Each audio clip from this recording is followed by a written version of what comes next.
engineering mechanics is important, you must have now understood. It has applications to so many things. uh, some of the outcomes were from civil and mechanical engineering industry, mostly civil engineering industry.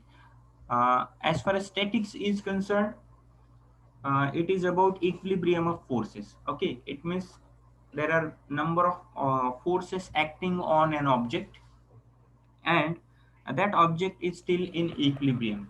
Okay, now that object in real life can be a building, a dam, or any stable structure. And if you try to analyze or visualize, there are so many forces acting on these buildings. Now you might not be able to physically see these forces, but these forces are in the form of materials, which is dead load. Then live load, that is people are occupying these buildings or structures. Then there is obviously wind load, there is earthquake load, there is snow load in snow region. So these types of loads are acting on the structures. Okay, so we have to quantify these loads, what is the value of these loads, and we have to analyze what is the reaction of the building when these buildings are subjected to dead load, like material load or live load, then snow load, wind load, earthquake load, and so on. Okay, so there are different combinations of loadings that we have to consider while analyzing these structures. Okay, and the reaction of the buildings will be with respect to these applied loads only. So as far as statics is concerned, the main part will be, we just have to see that the total structure, when it is subjected to external loading, it should be stable. Okay, it should be stable. It means it should be in equilibrium. What is equilibrium? Whatever the external force is acting on the structure, internal force should be able to resist these external force. Okay, so this is equilibrium. External force is equal to internal force, that's it. That is called equilibrium.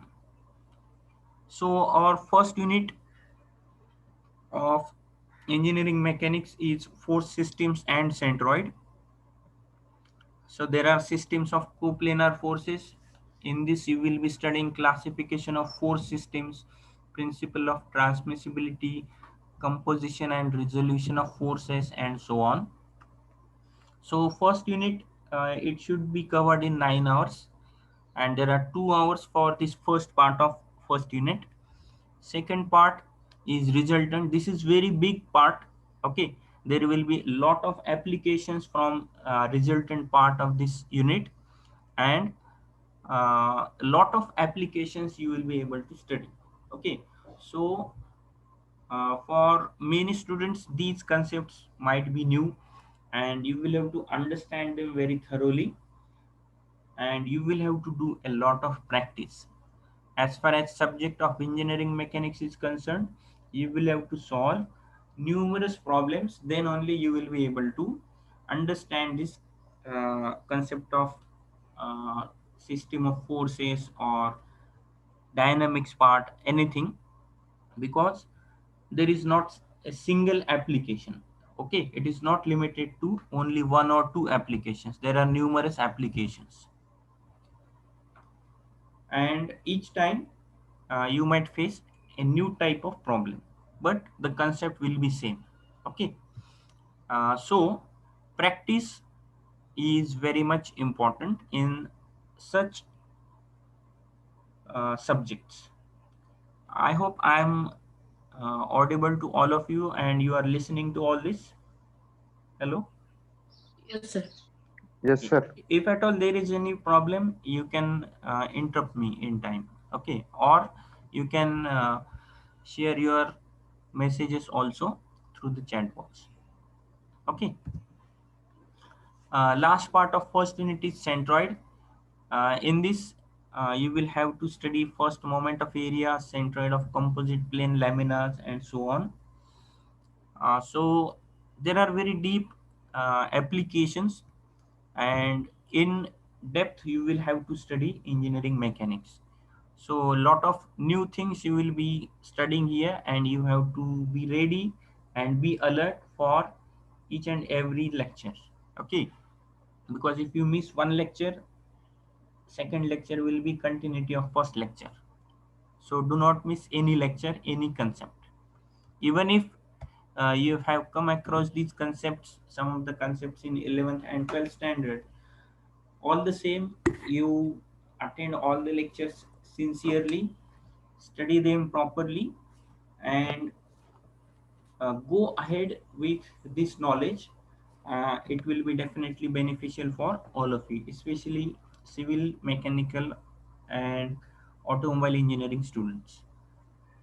Okay. Next unit, second unit of statics, is equilibrium of coplanar forces and beams. So beam is a horizontal member in the building. Okay, it is a structural member. There are different loads coming on beams, and we have to study how the reactions in the beams will be there because of different types of loadings. So there are types of loadings also you will be studying here. So first part is equilibrium of system of coplanar forces. Next is equilibrium of beams. So this second part of second unit is comparatively easy, but again, one condition is there: you have to study hard, you have to practice a lot. Okay, practice is very important. If there is no practice, then even simple part like this equilibrium of beams, you will miss a lot many things. Okay. Third is friction. This is important application in engineering mechanics. So there is only, I think, one unit. Yes, only one part in this unit, which is friction, and there are different types of frictions. Okay, like wedge friction is there, then ladder friction is there, then belt friction is there, and some different applications. So problems involving frictions of ladders, wedges, and belt friction, these are the important things. Okay, they are simple, but they are new to you, and understand them properly. I'm telling this again and again. Okay, they are simple, but understand them well, then only you will be able to apply. Okay, so concept of free body diagram will be very important in statics as well as dynamics, and you will study that in unit 1 itself. Okay, free body diagram when statics part will be there. Now we will talk about kinematics part. Unit number 4 is there. Okay, it has 8 hours of duration. Kinematics and kinetics, these are two different terms. And one more thing is there, kinematics of particle and kinematics of rigid body. So we will try to understand what a particle is and what a rigid body is uh, when we will start with our actual syllabus. Okay. So motion of particle with variable acceleration in rectangular coordinate system, then curvilinear motion, tangential and normal component, motion curves, and application of concepts of projectile motion and related numericals are there. Now, uh, if you see, there is different concepts. These are all have been clubbed together in one part only. Okay, first line, motion of particle with variable acceleration in rectangular coordinate system. This is one completely different part. Curvilinear motion, again different part. Then tangential and normal component of acceleration, third part. Motion curves, fourth part. Okay, this comes in rectilinear motion. हा ते Then नंतर सांगताना lecture मध्ये. application of concepts of projectile motion. This is again variable of two parameters, and This is again a huge application, a lengthy part this is, and different parts have been combined together in one uh, chapter of unit 1. Okay, sorry, unit 4, kinematics.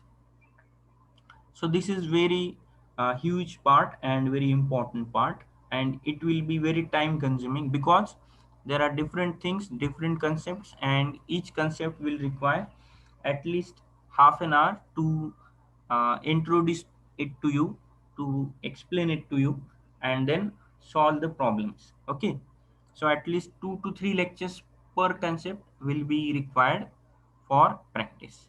Okay, then you will be able to solve the related numericals. Okay, second part of this unit is kinematics of rigid body. So difference between particle and rigid body: particle is one single point. Even though uh, if there are forces acting on a huge dam, we can assume that particular dam as one single point, and then we can start analyzing the forces acting on it. Okay, so when you assume a huge object as single point, that will be known as particle. Particle will not have any mass, any dimension. Okay, however, there is another uh, assumption: rigid body. What is rigid body? Rigid body is an object which does not change its shape, size, even on the application of external forces. Okay, and when you apply external forces on particles, there is no shape and size. It is only a point, so no point. There are no chances that a particle will change its shape and size. Okay, however, rigid body is something different, and ideal rigid body is not there in the world. Okay, rigid body is an ideal concept. Practically there is no such rigid body. Why? Because on any object, if you apply forces, either it will undergo translation, rotation, or it will change its shape and size and so on. Okay, so if you the practical example of this: if you are moving in a vehicle and it meets with an accident, obviously that particular vehicle will get so many damages. Okay, it will not remain in its original shape and size as it was before the accident. Okay, okay, so like this there is no ideally a rigid body. But in order to analyze the forces or the motion of the object, the concept of rigid body has been introduced. Now, there is one new concept of instantaneous center of rotation. Actually, it is not new. It was not included in the syllabus for last 10 to 12 years. Okay, up to 2007, in Pune University or in Mumbai University, there used to be this part. Even kinematics of rigid body was not there in last 12 to 13 years, but considering our university, we have now the privilege or the freedom to include some important concepts that needed to be included. So we have included kinematics of rigid body also. Okay, so what actually is kinematics? What is kinetics? What is kinematics of particle? What is kinematics of rigid body? We shall study this. We shall understand these concepts in detail during the actual execution of the syllabus. If we start it today, I will explain what are these things. Okay, then unit 5, kinematics of a particle. Another thing, this is repeated. Okay, see what are the terms here, and what is the content of uh, kinematics of particle. Sorry, it is kinetics of particle. It is different, not same. First is kinematics, and then it is kinetics. So kinematics is a different thing and kinetics is different thing. Here we will study what are the effect of forces. Okay, so the effect of forces will be displacement, and it's in fact we shall study here the forces and acceleration that are causing the motion, and in previous part we are studying effects of forces. Okay, that is the difference. So here we will be concentrating majorly on forces and acceleration of the object. It means, in short, Newton's second law of motion: force is equal to mass into acceleration. Okay, Newton's second law of motion. So this is the basis of uh, this part, which is kinetics of particle in unit 5, and unit 6 is robotics mechanisms. This is totally different part altogether. No university of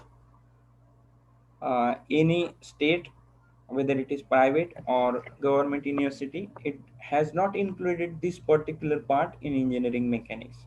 Since the students are majorly from IT and computer, and then a lot of automation in the industry is required, so these robotics mechanisms concepts have been introduced here. Okay, so we shall study these things in detail. They are very simple, not very uh, high funda problems or anything like that. This is very basic, very basic. Okay, there are so simple concepts like degree of freedom or types of gears, what is gear ratio, what is power drive selection based on power, RPM, torque. RPM, I think you have already seen in 11th and 12th standard. It is the speed revolutions per minute.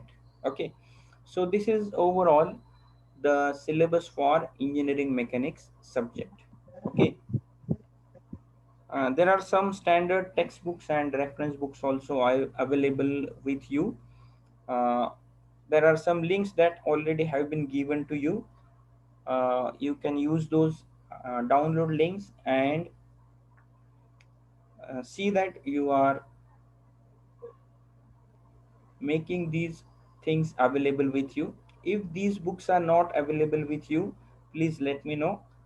Whatever the soft copies of engineering mechanics textbooks and reference books I am having, I shall share with you. Okay, no issue. So just go through the list of these books. Mostly these are reference books, and there is one more thing that I would like to request to you. As far as possible, go or study from such books whose authors are Indian authors. The reason is, uh, those who are the books with foreign authors, their language is very much complicated, and it is difficult to understand in first reading. You have to read it time to time, and some of the numericals that are solved, uh, intermediate steps are not there, they are missing. Directly the authors jump to next step, and you will get the answer within 2 or 3 steps. Intermediate steps, that is mathematical calculations, and so many things are missing. So it is their standard procedure, or this is what they follow, how to represent any numerical or any theory uh, to the readers. Our authors have different perspective, and they make it a little bit more analytical. They go with more depth, more explanation, hence, and also whatever the explanation is given in the textbooks or reference books by Indian authors, it is easy to understand for us, because these authors write their books keeping us in view, okay, as the readers, not the foreign readers. Hence, I suggest you to go with uh, books of Indian authors. Okay, I'll give you those that list also. We can see there are some of the names in here. This one, Ekitai, and then Tata McGraw Hill is there, and so many other books are also there. I will give you that list in the next session. Please remind me. Okay.